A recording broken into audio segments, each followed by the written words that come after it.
नमस्कार, स्वागत है आपका न्यूज इंडिया में। मैं हूं आपके साथ उमंग माथुर और आप देख रहे हैं अपना उत्तराखंड। आइए बुलेटिन की शुरुआत करते हैं उत्तराखंड की कुछ प्रमुख खबरों के साथ।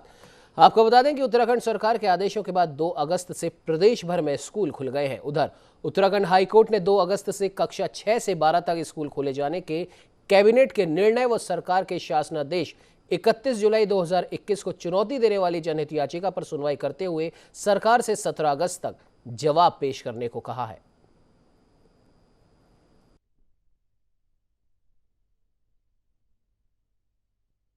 देखिए, ऐसा है कि पहले भी हम लोग कोरोना को लेकर बहुत सारे निर्णय लिए हैं हमने सरकार ने, और अभी भी हम जो निर्णय लेंगे वो सबसे ज़्यादा बच्चों के स्वास्थ्य को लेकर, उनकी सुरक्षा को लेकर, उनके भविष्य को लेकर भी तीनों चीज़ों को ध्यान में रखते हुए फैसले लेंगे।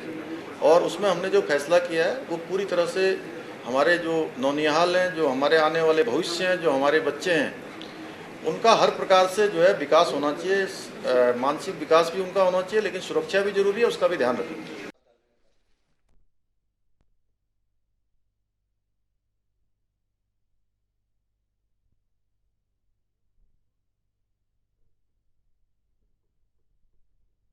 तो बता दें कि उत्तराखंड सरकार ने पूरे प्रदेश भर में 2 अगस्त से स्कूल खोलने का निर्णय लिया था। हालांकि इसके विरोध में एक जनहित याचिका लगाई गई थी, जिस पर हाईकोर्ट ने सरकार से 17 अगस्त तक जवाब मांगा है।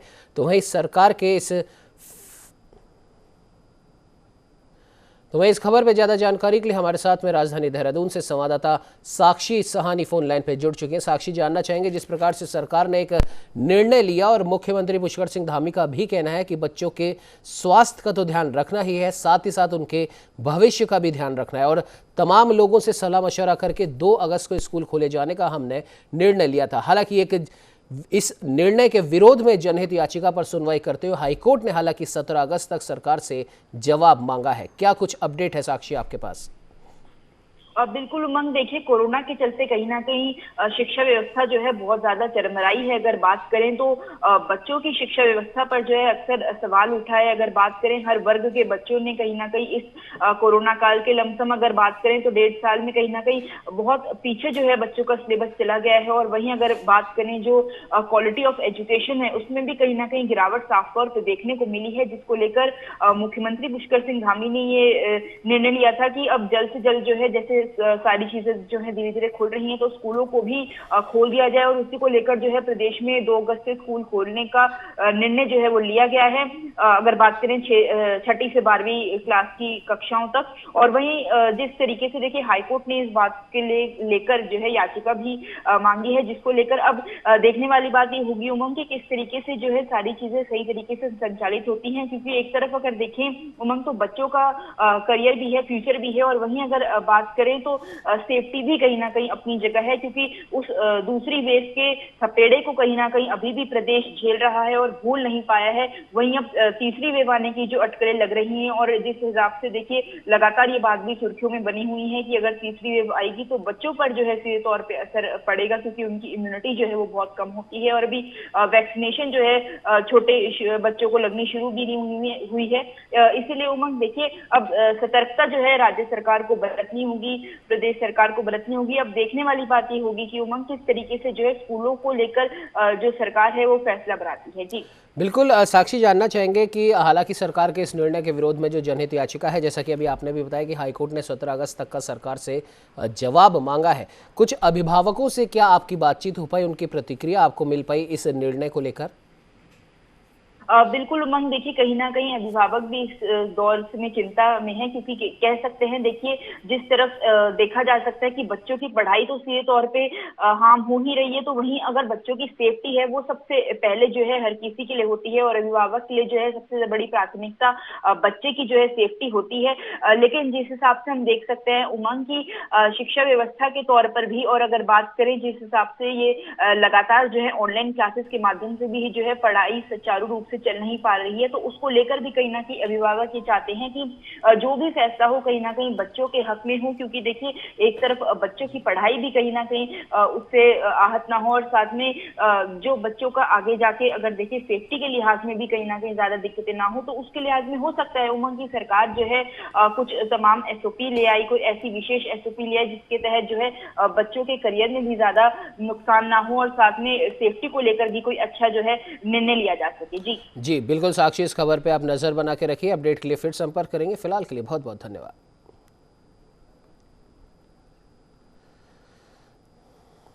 चलिए बढ़ते अगली खबर की ओर, जहां आपको बता दें कि कोरोना टीकाकरण को लेकर आज एक अभियान की शुरुआत की गई। राजधानी देहरादून के संत निरंकारी भवन में मुख्यमंत्री पुष्कर सिंह धामी द्वारा इस अभियान की शुरुआत की गई।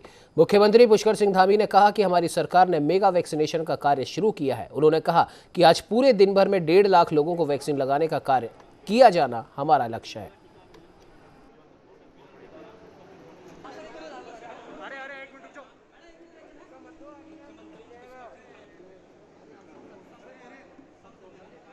जिसका विधिवत उद्घाटन हमारे मुख्यमंत्री जी कर रहे हैं, और हमने राज्य के सभी लोगों को आश्वस्त किया है कि 30 दिसंबर 2021 तक हम 100% लोगों पे वैक्सीनेशन का काम पूरा कर देंगे, और ये देश का पहला राज्य होगा जो इसी साल 100% लोगों पे वैक्सीनेशन करा देगा। 1.5 लाख लोगों को वैक्सीन लगाई जाएगी और हमारा लक्ष्य है कि अगले दिसंबर तक सारे के सारे जो है प्रदेश के अंदर पूर्ण रूप से लोगों को पहली डोज लग जाए, पूरी तरह से वैक्सीनेशन हो जाए।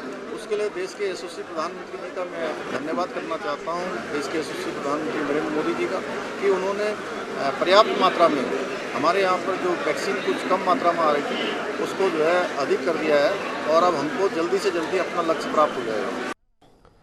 तो वहीं महिला सशक्तिकरण एवं बाल विकास विभाग के अंतर्गत राज्य स्त्री शक्ति तीलू रौतेली पुरस्कार की घोषणा कर दी गई है, जिसमें पिथौरागढ़ जिले में 4 महिलाओं को यह पुरस्कार मिला है।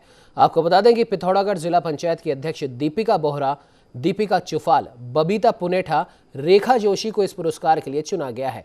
दीपिका बोहरा पिछले 2 दशकों से लगातार सामाजिक और महिला हितों के लिए कार्य कर रही हैं, तो वहीं दीपिका चुफाल महिलाओं को स्वरोजगार से जोड़ने के साथ साथ महिलाओं को आत्मनिर्भर बनाने सहित महिलाओं के उत्थान के लिए पिछले करीब 1 दशक से सक्रिय हैं। 8 अगस्त को मुख्यमंत्री पुष्कर सिंह धामी और महिला सशक्तिकरण एवं बाल विकास मंत्री रेखा आर्य के हाथों वीरांगनाओं को तीलू रौतेली सम्मान दिया जाएगा।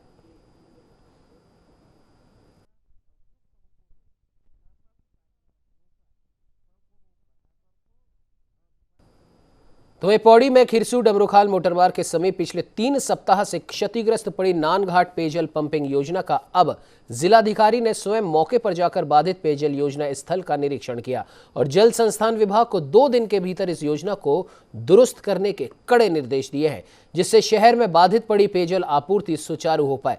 दरअसल नानघाट पेयजल पंपिंग योजना के इस क्षेत्र में आई आपदा के कारण ये क्षतिग्रस्त हो गई थी और इस वजह से शहर की पेयजल व्यवस्था पूरी तरह चरमराई हुई है।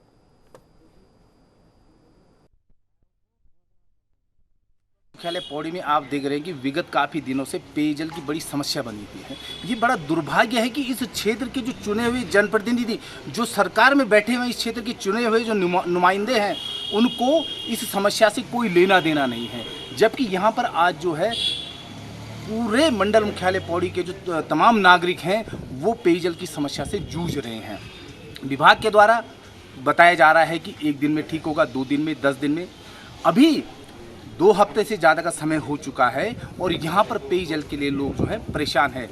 हमारे द्वारा कांग्रेस प्रतिनिधिमंडल के द्वारा जिलाधिकारी महोदय से ये मांग की गई है कि पौड़ी नगर में पेयजल आपूर्ति को सुचारू रूप से करने के लिए यथाशीघ्र कार्रवाई की जाए। तो वहीं भारतीय महिला हॉकी टीम के खिलाड़ी वंदना कटारिया को उत्तराखंड सरकार 25 लाख रुपए देगी। उत्तराखंड सरकार ने वंदना कटारिया को सम्मान राशि के रूप में 25 लाख रुपए देने की घोषणा की है। मुख्यमंत्री पुष्कर सिंह धामी ने कहा कि हमें गर्व है कि टोक्यो ओलंपिक खेलों में भारतीय महिला हॉकी टीम के बेहतरीन प्रदर्शन में उत्तराखंड की बेटी वंदना का भी शानदार योगदान रहा।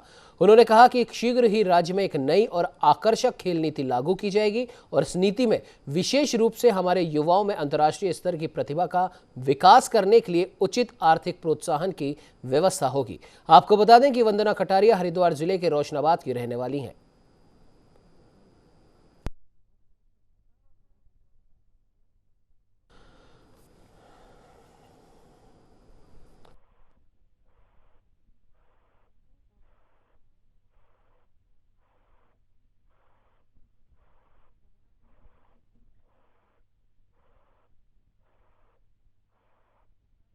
इस खबर पर ज्यादा जानकारी के लिए हमारे साथ में राजधानी देहरादून से संवाददाता विशाल गर्ग फोन लाइन पे जुड़ चुके हैं। विशाल, जानना चाहेंगे क्या कुछ अपडेट है इस पूरी खबर पर, और जो नई खेल नीति की बात की है मुख्यमंत्री पुष्कर सिंह धामी ने उसे लेकर। बिल्कुल उमंग, देखिए साफ तौर से जिस तरह से देखा जा सकता है कि मुख्यमंत्री ने एक बड़ी जो घोषणा की है 25 लाख रुपए वंदना कटारिया को देने की, तो कहीं ना कहीं ये कहा जा सकता है कि इससे जो हमारे यहाँ के युवा होंगे उनमें एक उम्मीद होगी कि वो भी अब आगे बढ़े, आगे खेलने के लिए जाएं और तमाम जो खेल है उनको खेलें। क्योंकि जिस तरह से देखिए वंदना ने अपनी एक अलग पहचान बनाई और जिस तरह से देखिए पहली वो जो खिलाड़ी बनी है जिसने ओलंपिक में 3 गोल की जो हैट्रिक है वो की, तो कहीं ना कहीं एक उनका जो सम्मान राशि है उनको दी जा रही है ताकि इस तरह से उनका भी सम्मान रखा जाए और आगे वो अपनी और तैयारियों बेहतर कर सके। और ताकि देखिए खिलाड़ी का जो होता है उसको सम्मान की बड़ी जरूरत होती है, तो ऐसे सम्मान लगातार देखिए मिलते हुए अगर उनको मिलेंगे तो कहीं ना कहीं जो उत्तराखंड के जो युवा है उनमें भी एक प्रेरणा मिलेगी कि वो भी आगे बढ़ चढ़ करके हिस्सा ले इस तरह की चीजों में और अपने खेलों से देश और दुनिया में अपना नाम चमकाए, ताकि आने वाली जो पीढ़ी है वो उनको याद भी रखे और उनके नाम से उनको देख करके कुछ सीखे, उनसे प्रेरित हो। तो ऐसे में देखिए मुख्यमंत्री पुष्कर सिंह धामी ने बड़ी घोषणा की है। उन्होंने कहा है कि सम्मान निधि के तौर पर उनको 25 लाख रुपए दिया जाएंगे। और सबसे बड़ी बात उमंग की ये हरिद्वार जिले से रहने वाली हैं और एक छोटे से कस्बे से ही आती हैं और वहां से निकल करके इन्होंने एक बड़ी पहचान जो है वो नेशनल लेवल पर बनाई है।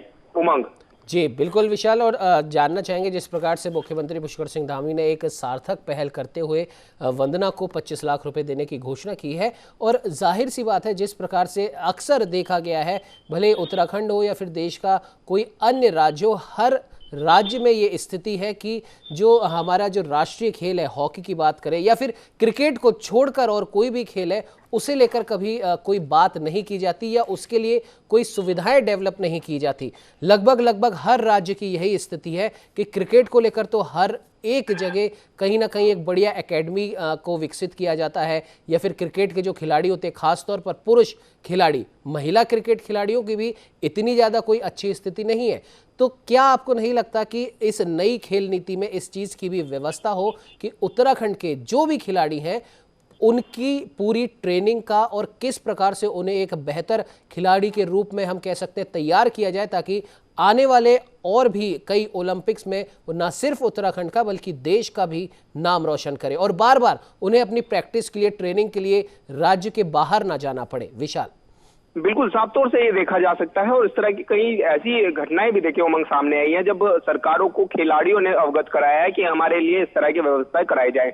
उसमें भी देखिए साफ तौर से जिस तरह से देखिए अब हम नए मुख्यमंत्री पुष्कर सिंह धामी का जो विजन है वो देख रहे हैं और लगातार जिस तरह से देखिए उन्होंने एक बड़ी घोषणा की है कि 25 लाख रुपए वंदना कटारियों को दिए जाएंगे। इससे ना कि बच्चे प्रेरित होंगे और साथ में जो हमारा जो राष्ट्रीय खेल है जो हॉकी, उसको भी कहीं ना कहीं मान्यता और बढ़ेगी। और इस तरह से देखिए जैसे कि ओलंपिक में भी हमने देखा कि जिस तरह से उन्होंने अपना दमखम दिखाया और लगातार देखिए बड़ी जो जीत है वो उसकी और लेकर के गए। तो जिस तरह से देखिए लगातार हम इस तरह की चीजें देखते हैं तो कहीं ना कहीं अब राज्यों की सरकार जो है वो इस पर चर्चा भी कर रही है और कि किस तरह से हम अपने खेलों को आगे बढ़ा सकते हैं। क्योंकि देखिए अगर मैं उत्तराखंड की बात करूं तो लगातार जो मुख्यमंत्री पुष्कर सिंह धामी वो इस तरह की देखिए जब से इस तरह का जो मामला है वो आया था और उन्होंने कहा था कि 25 लाख देंगे, लेकिन उन्होंने ये भी अधिकारियों के साथ बैठ करके चर्चा की कि हम अपने खेलों को किस तरह से बढ़ावा दे सकते हैं। उत्तराखंड के जो खेल हैं जो यहाँ पर लोग खेलते हैं उनके लिए हम किस तरह से स्टेडियम की व्यवस्था करा सकते हैं या फिर यहाँ पर हम उनको किस तरह से सुविधा दे सकते हैं। क्योंकि इस तरह से देखिए काफी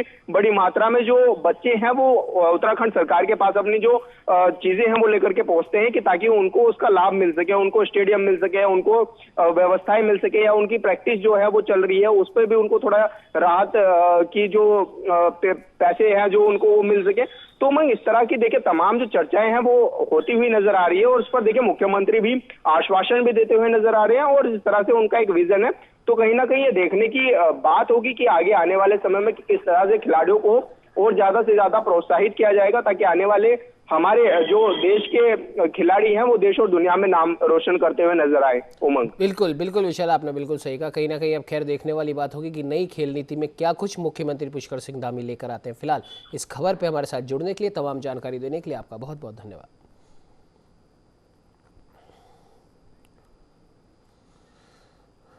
हरिद्वार के रोशनाबाद स्थित वंदना कटारिया के घर पर बधाई देने वालों की कतार थमने का नाम नहीं ले रही। तो वहीं अब कुछ संस्थाएं भी इसी कड़ी में आगे आई हैं। आपको बता दें कि ग्राफिक एरा परिवार द्वारा भारतीय महिला हॉकी टीम की वंदना कटारिया के परिवार को उत्तराखंड और भारत का गौरव बढ़ाने के लिए 11 लाख रुपए की धनराशि का चेक भेंट किया गया। और सिर्फ यही नहीं, ग्राफिक एरा परिवार की ओर से यह भी घोषणा की गई कि वंदना कटारिया की आगे की स्टडी के लिए ग्राफिक एरा परिवार हर संभव मदद करेगा।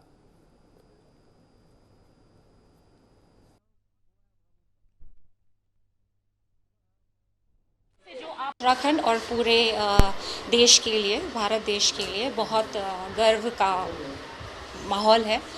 हमारी उत्तराखंड की बेटी वंदना कटारिया, जो कि भारतीय हॉकी टीम का महत्वपूर्ण हिस्सा है, उन्होंने इतिहास रचा है।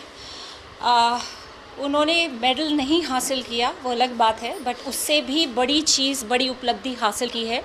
उन्होंने करोड़ों भारतवासियों को गौरवान्वित महसूस कराया है। And she has been a source of inspiration for millions of girls.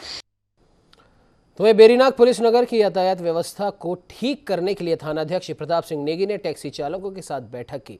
थानाध्यक्ष ने वाहन चालकों से ओवरलोडिंग, नशा कर वाहन ना चलाने, वाहन चलाते समय मोबाइल पर बात न करने की नसीहत दी। साथ ही बिना लाइसेंस, बिना कागजात वाहन चलाने पर वाहन को सीज करने और टैक्सी स्टैंड से सवारियों को बैठाने के आदेश दिए। तो वहीं प्राइवेट वाहनों के द्वारा सवारी ले जाने वालों के खिलाफ कार्रवाई करने के भी उन्होंने आदेश दिए।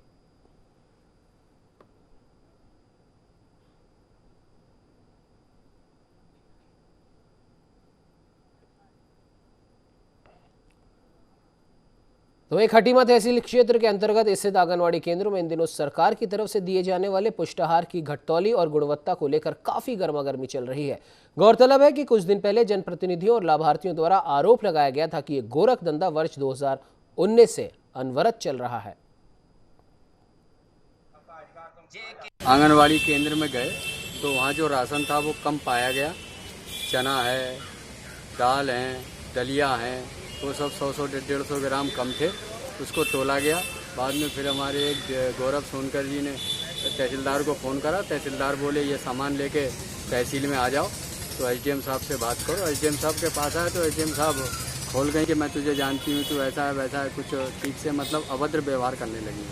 वार्ड नंबर 7 में जो है, जो आंगनवाड़ी में अचार का सामान वितरण हो रहा था, उसमें जो है कुछ गड़बड़ी की शिकायत मिली थी। उसको जो है सील कर दिया गया है और सील करने के बाद जो सुपरवाइजर है यास्मीन, उनके सुपुर्दगी में दे दिया गया है और जो भी नियमानुसार जो है। तो ये आगामी विधानसभा चुनावों को लेकर चुनावी अखाड़ा अब सज चुका है और यही वजह है कि भाजपा के साथ साथ कांग्रेस ने भी नई टीम उतारकर चुनावी मैदान में अपनी ताल ठोक दी है। तो वही कांग्रेस हाईकमान ने चुनाव को देखते हुए हरीश रावत को चुनाव संचालन समिति की जिम्मेदारी दी है। और आखिर किस तरह हरदा कम समय में इस अहम जिम्मेदारी को निभाते हैं, इन्हीं तमाम विषयों पर न्यूज इंडिया संवाददाता विशाल गर्ग ने पूर्व मुख्यमंत्री हरीश रावत से की खास बातचीत। पूर्व मुख्यमंत्री हरीश रावत जी हमारे साथ है। सर, बहुत बहुत स्वागत है आपका न्यूज़ इंडिया में। सर, चुनाव समिति संचालन का आपको अध्यक्ष भी बनाया गया है। किस तरह से आप अब पार्टी की जो जिम्मेदारियां मिली हैं, किस तरह से उनका निर्वहन करेंगे? देखिए, अभी 3 दिन का मंथन हुआ है। उससे हमने बहुत सारे ऐसे बिंदु निकाले हैं जिन बिंदुओं पर हम लोगों के बीच में जाएंगे और वो बिंदु उत्तराखंड के आम जन से संबंधित हैं, आम लोगों से संबंधित हैं। उससे कांग्रेस को भी ताकत मिलेगी, उत्तराखंड को भी ताकत मिलेगी। सर, नई टीम है, नई टीम किस तरह से अपना प्रभाव छोड़ेगी, किस तरह से वो जिलों का प्रवास करेंगे, किस तरह से चर्चा हुई होगी? क्योंकि शिविर, जिस तरह से आपने बताया कि 3 दिन का शिविर हुआ है, अभी ये 4-5 दिन के अंदर जो जिस तरीके से अध्यक्ष जी ने अपना असर छोड़ा है विभिन्न बिंदुओं पर, उसकी सबने बड़ी तारीफ की है और हम समझते हैं कि आगे भी वो बड़ा असर छोड़ेंगे। सर, क्या हरीश रावत जी के चेहरे पर ही चुनाव लड़ा जाएगा इस बार का कांग्रेस? हमने अपना चेहरा गणेश गोदियाल जी के चेहरे में समाहित कर दिया। धन्यवाद सर, न्यूज़ इंडिया से बात करने के लिए। तो हरीश रावत जी हमारे साथ थे, जो कि तमाम विषयों पर हमसे बातचीत कर रहे थे। कैमरा पर्सन निकू के साथ विशाल गर्ग, न्यूज़ इंडिया, देहरादून। इस बुलेटिन में फिलहाल इतना ही। देश प्रदेश की तमाम खबरों को जानने के लिए आप बने रहिए हमारे साथ और देखते रहिए न्यूज़ इंडिया।